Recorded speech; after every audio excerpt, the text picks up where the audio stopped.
আর বাবুই পাখি কয়, ও ইঞ্জিনিয়ার সাহেব, আপনি তো পড়াশোনা করে ইঞ্জিনিয়ার হয়েছেন, আর আমি বাবুই পাখি পড়াশোনা করে তোমার থেকে বড় ইঞ্জিনিয়ার হয়েছি।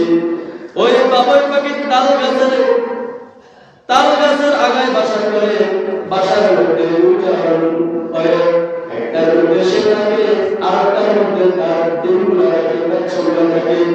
শুধু তাই নয়, ওই বাবুই পাখি বাসার মধ্যে কিছু কাদা দিয়ে মাটি নিয়ে যায়, মাটি নিয়ে তারপরে কি করে একটা জোনাকি ফুল করে আনে।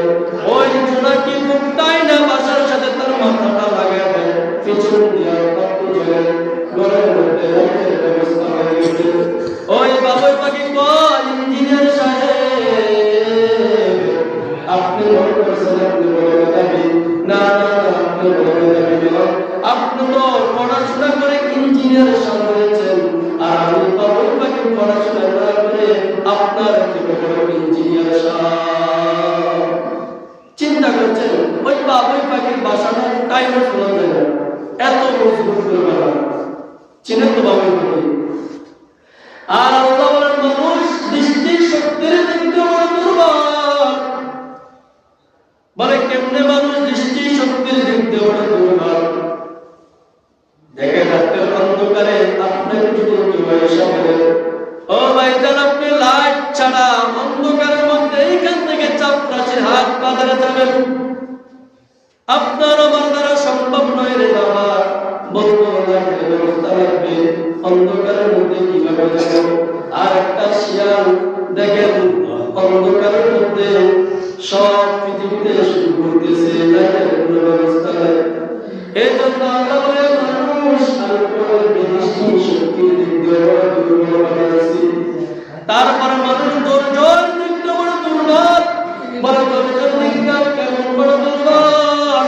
আল্লাহ বলে, দেখো একটা বড় ডিম পারে বাসার মধ্যে দীর্ঘ মাস, একটা মাস পর্যন্ত বাসার মধ্যে ডিম নিয়ে বসে থাকে।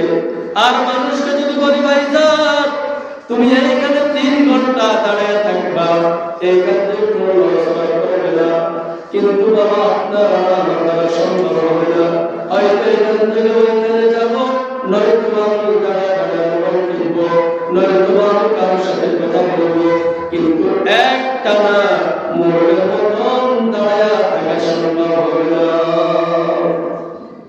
এই জন্য আমার আল্লাহ জানিয়ে দে, ও বান্দা, তোমরা তো জোর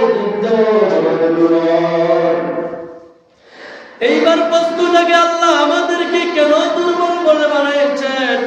দুর্বল করে কেন আল্লাহ আমাদেরকে সৃষ্টি করেছেন? আবারও প্রশ্ন জাগে, দুর্বল কোন দিক দিয়ে হইলাম? গায়ের মধ্যে অনেক শক্তি, যদি একজনের সাথে লাগে আরেকজনের চুল পাতা পুরি সব ফাটে। গায়ের মধ্যে অনেক শক্তি, অনেক জোর। আল্লাহ বলেন না, এই শক্তি আর বুদ্ধি তোমার কাজ হবে না। আর একটা গাভীর উলানের তলে যখন আপনি দুধ দহন করতে যান, আল্লাহ সুবহানাহু ওয়া তাআলা বলেন, এই গাভী সাবধান, আমার বান্দাকে আমি বড় দুর্বল করে বানিয়েছি, আমার বান্দা তোমার দুধ পান করবে, দুধ খাবে, তোমার লালন পালন করবে। খবরদার খবরদার, আমার বান্দার কোনো ক্ষতি করবি না। আর নয়তো একটা গাভী আপনাকে ইচ্ছা করলে লাথি মেরে সোয়া ফেটে দিতে পারে, কিন্তু আল্লাহ বলেন, না না, আমার বান্দাকে আমি দুর্বল করে ফেলেছি।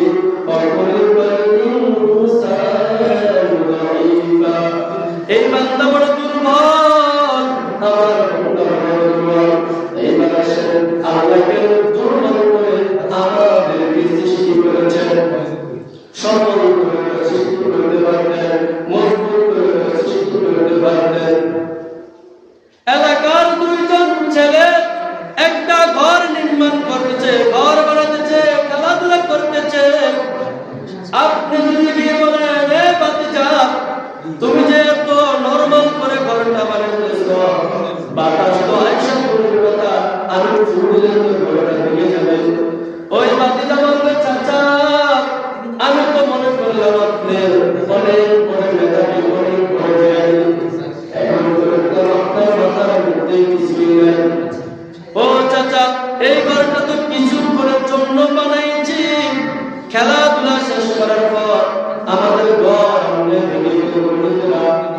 কষ্ট আসামি হবে না।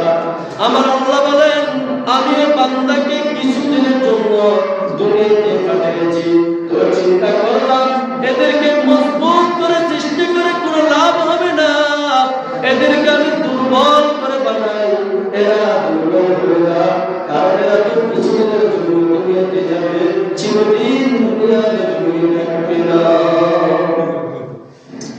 এই জন্য আমি আল্লাহ তোমাদেরকে দুর্বল করে সৃষ্টি করেছি। কিভাবে দুর্বল করে? কারণ আল্লাহ আমাদেরকে কিছুদিনের জন্য দুনিয়াতে পাঠিয়েছে। এজন্য চিন্তা করলো মজবুত করে বানিয়ে কোনো হবে না। কথা বোঝেন? মজবুত করে বানিয়ে কোনো লাভ হবে না। এজন্য আল্লাহ ফেরেশতাদেরকে বললেন, হে ফেরেশতারা, আমার বান্দাকে এইভাবে গঠন করে বানাও।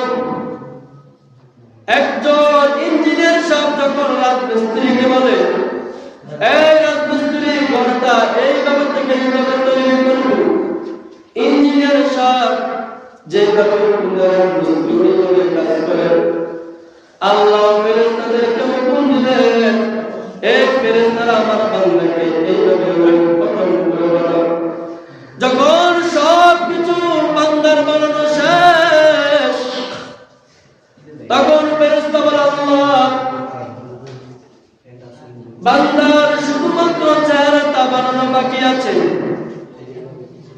আল্লাহ বলেন, হে ফেরেশতা সাবধান, আমার বান্দার চেহারাটা আমি নিজের হাত দ্বারা বানাবো, কারণ বান্দা যখন দুনিয়ার জমিনে যাবে আমি আল্লাহ তাআলাকে কপাল দিয়া সিজদা করবে।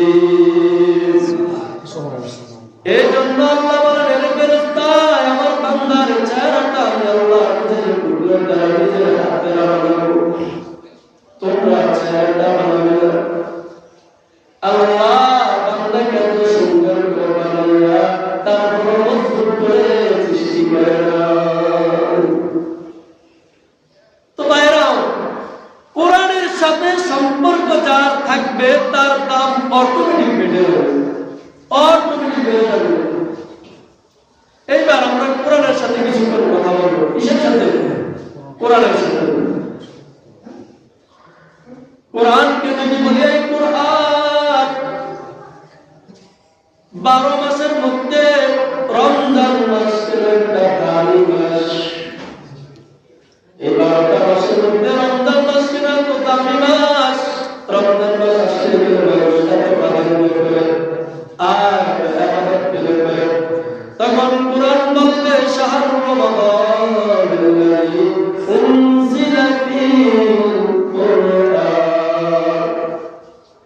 কোরআন বলবে আমাকে আল্লাহ সুবহানাহু ওয়া তাআলা রমজান মাসে অবতীর্ণ করেছেন, রমজান মাসে নাযিল করেছে। এই জন্য হাজারো মাসের চাইতে রমজান মাসের দাম আল্লাহর কাছে বড় বেশি। কারণ রমজান মাসে কোরআন অবতীর্ণ হয়েছে, এর জন্য তো রমজান মাসের দাম বেশি। আমি শুরুতে বলছি, কোরআনের সাথে যার সম্পর্ক থাকবে তার দাম অটোমেটিক বেড়ে যাবে। এইবার কোরআনকে যদি একটু প্রশ্ন করি, কোরআন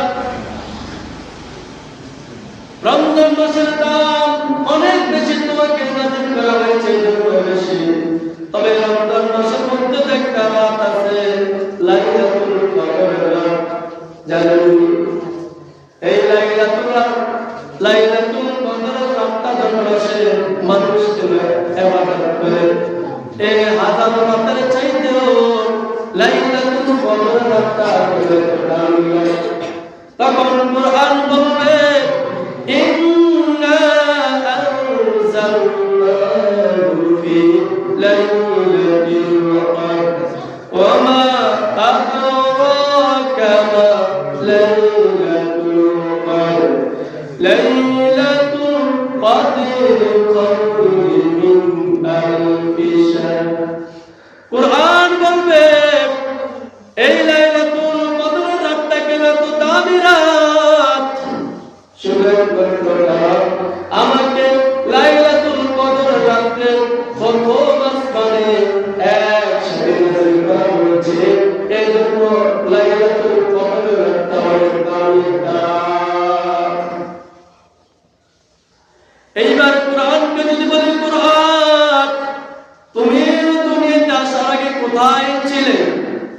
কষ্ট লাগে